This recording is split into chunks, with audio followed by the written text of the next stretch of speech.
Hi, எல்லோருக்கும் வணக்கம். சேனலை சப்ஸ்கிரைப் பண்ணாதவங்கள சப்ஸ்கிரைப் பண்ணி எனக்கு சப்போர்ட் பண்ணுங்கள்.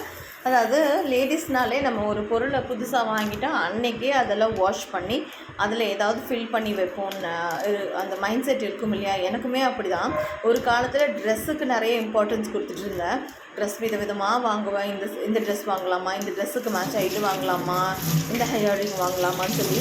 ஆனால் இப்போ சுத்தமாக டோட்டலி சேஞ்ச் ஆகிடுச்சு. வீட்டுக்கு என்னென்ன வாங்கலான்னு பார்த்த உடனே வெளியே போனால் ஏதாவது பார்க்கும்போது ஜஸ்ட்டு சும்மா தான் போவோம். ஆனால் அதை பார்க்கும்போது டக்குன்னு வீட்டுக்கு ஏதாவது வாங்கணும்னு தோணும். அந்த மாதிரி வாங்கினது தான் இந்த வெஜிடபிள் இந்த கூட பார்க்கும்போது எனக்கு ரெட் கலரில் ரொம்ப பிடிச்சிருந்துச்சு. ப்ரைஸும் ரொம்ப லோவாக தான் இருந்துச்சு.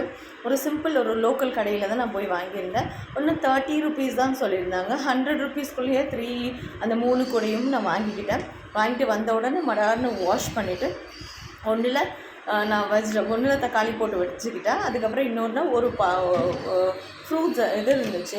அது இப்போ நம்ம வெயில் காலத்தில் யூஸ் பண்ணுவோம் இல்லையா, முலாம் பழம்னு சொல்லுவாங்க. அந்த முலாம் பழத்தை இந்த வெயில் காலத்தில் ஜூஸ் பண்ணி குடித்தா ரொம்பவே உடம்புக்கு நல்லது.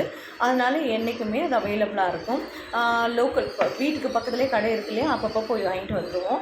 அப்புறம் இன்னொரு அந்த கூடையில் என்ன ஃபில் பண்ணி வச்சோன்னா பிஸ்கெட்ஸ், இந்த ஸ்நாக்ஸ் எல்லாம் இருந்துச்சு இல்லையா, அப்போவே ஏதோ ஒன்று ஃபில் பண்ணி வைக்கணுன்ற மாதிரி மைண்ட் செட் மடார்னு ஃபில் பண்ணி ஃப்ரிட்ஜ் மேலே வச்சாச்சு. இப்படி வச்சுட்டு அழகு பார்க்கும்போது அவ்வளோ ஒரு சந்தோஷமாக இருந்துச்சு. அப்புறம் பேக் சைடில் எப்பவுமே இது பேக் சைடுங்க ஒரு வீட்டுக்கு பேக் சைடில் ஒரு வேப்ப மரம் இருக்குது. அந்த வேப்ப மரத்தில் என்றைக்குமே பேர்ட்ஸ் எல்லாம் கத்துறதுன்னு சொல்ல முடியாதுங்க. அவ்வளோ ஒரு இனிமையாக இருக்கும். அது பாட்டு பாடுறது, அது பாட்டு பாடுற மாதிரியே இருக்கும் எனக்கு. அப்போ காலையில் எழுந்திரிச்சு நான் என்றைக்குமே நேரத்தில் எழுந்திரிச்சோன்னா இந்த பேர்ட்ஸ் அந்த சிங்கிங்ஸ்லாம் கேட்டுட்டு நம்ம வேலை செய்கிறதுக்கு அவ்வளோ ஒரு புத்துணர்ச்சியாகவும் மனமகிழ்ச்சியாகவும் இருக்கும்.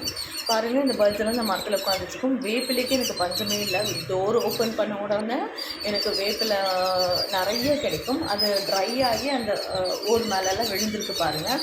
இங்கே பேர்ட்ஸ் என்றைக்குமே நிறைய பேர்ட்ஸ் இருக்கும். கத்திகிட்டே சத்தம் போட்டுகிட்டே இருக்கும். சத்தம் கிடையாது, அது ஒரு டைப் ஆஃப் மெலோடி சிங்கிங். அது ஒரு பாட்டு மாதிரி இருக்கும். அதை அப்படியே கேட்டுகிட்டே வீட்டு வேலையெல்லாம் செய்வேன். அப்புறம் டைம் ஆக காலையில் நேரத்தில் தான் அந்த பேர்ட்ஸோட சத்தம் அதிகமாகுது. அந்த பேர்ட்ஸுக்கு அந்த சிங்கிங்கெல்லாம், அந்த வாய்ஸ் மெலோடி சிங்கிங்கெல்லாம் காலையில் நேரத்தில் தான் இருக்கும். லேட்டாக அந்த வாய்ஸ் அப்படியே மறைஞ்சு போயிடும். தேங்க்யூ.